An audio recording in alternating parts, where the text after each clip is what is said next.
Today, I wanted to talk to you guys about choosing love over fear. Here's the thing.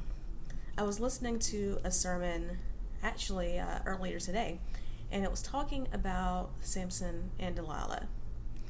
And in this sermon, the preacher started talking more about relationships in general, about this idea that we often do crazy things in the pursuit of achieving love, in the pursuit of achieving happiness with our purpose partner.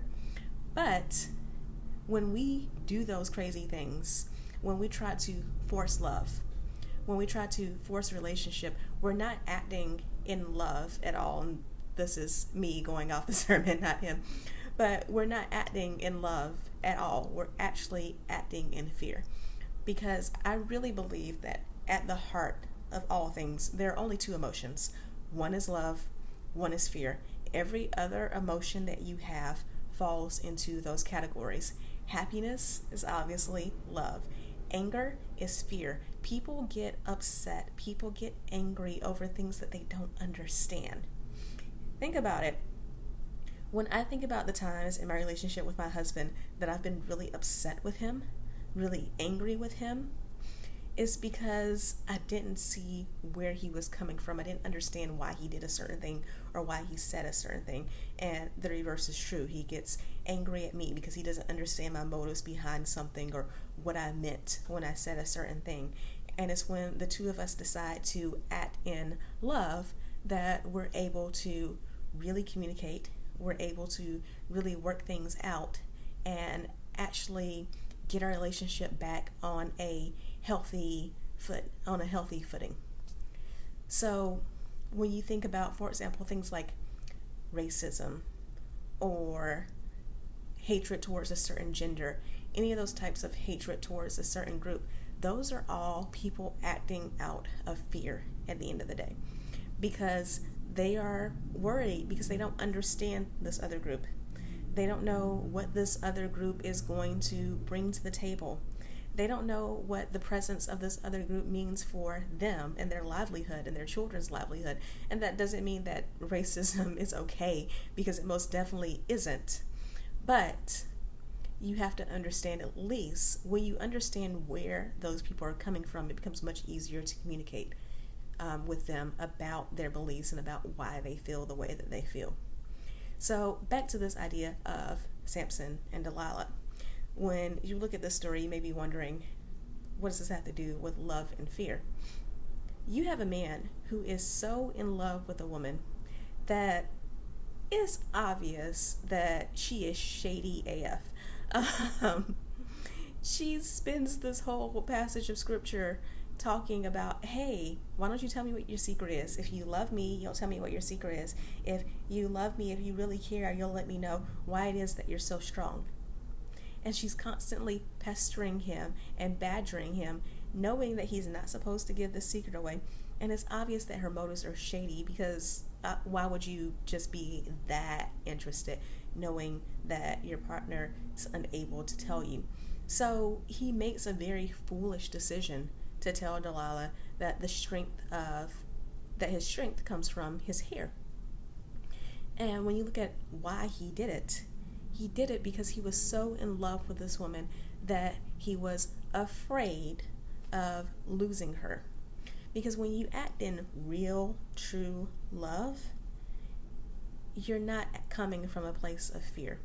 First of all, you love yourself enough to have the discernment of when a relationship is toxic. So when you have that discernment, you don't stay in relationships with people who want to abuse you, or in this case, set you up to be killed. You don't do those things because you can see from a mile away that someone is not acting in your best interest. But also, when you truly come from a place of love, you want what is best for yourself, and you want what is best for the other person. So you don't manipulate relationships in order to bring about the outcome that you want.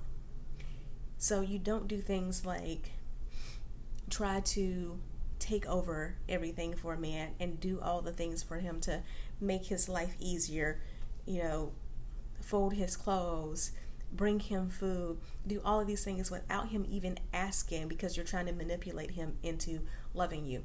That comes from a place of fear. Comes from a place of you're afraid that you're going to be abandoned or neglected.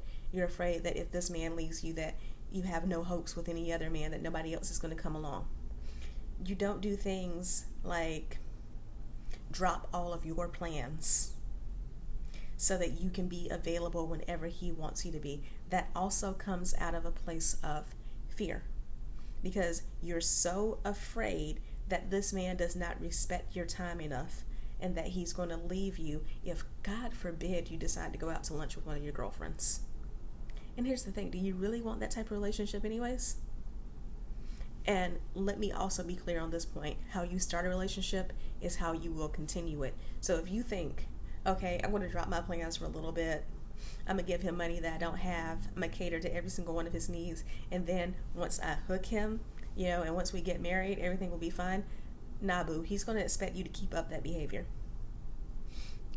Whenever we try to force a situation, whenever we try to force someone to love us, whenever we try to force someone to pay attention to us, whenever we try to force ourselves into someone's mind, and you know what I mean. I'm talking about things like you post thirst trap pictures on Instagram because some dude is still following you, that you get all up on your stories and talk about, oh, I'm having such a good time, I'm out here partying and everything, I ain't thinking about nobody, and everybody who watches your story knows why you're posting that. Let's just be real here. When you do things like that, you are operating out of a place of fear. And here's the thing, fear and love do not coexist. So you may think that you're doing everything that you can to attract the love of your life. You may think that you're doing everything to get your purpose partner. You're not. You are pushing that love away. First of all, desperate energy can be picked up on. Have you ever met someone and you weren't attracted to them, but you couldn't really point a finger as to why you weren't attracted to them? There was just something about their energy. That's the thing. That's the same thing that happens with desperate energy. When you are putting that out there, this idea that you are so afraid of attracting the love of your life that you will do anything to get and keep a man, men pick up on that. They don't know what it is. They don't necessarily know that it's desperation, but they pick up on it, and it is a turnoff. And if it is a turn on to someone, it's a turn on to someone who is abusive and toxic, so you don't want that.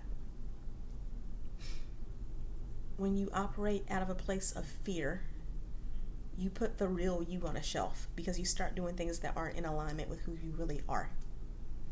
And when that happens, you become less attractive because no one can become attracted to the real you. They only see a facade of you, a shell of you. You're not allowing anyone to really get in and get to know you. And I know what it's like to have issues with vulnerability. I know what it's like to have issues with trust.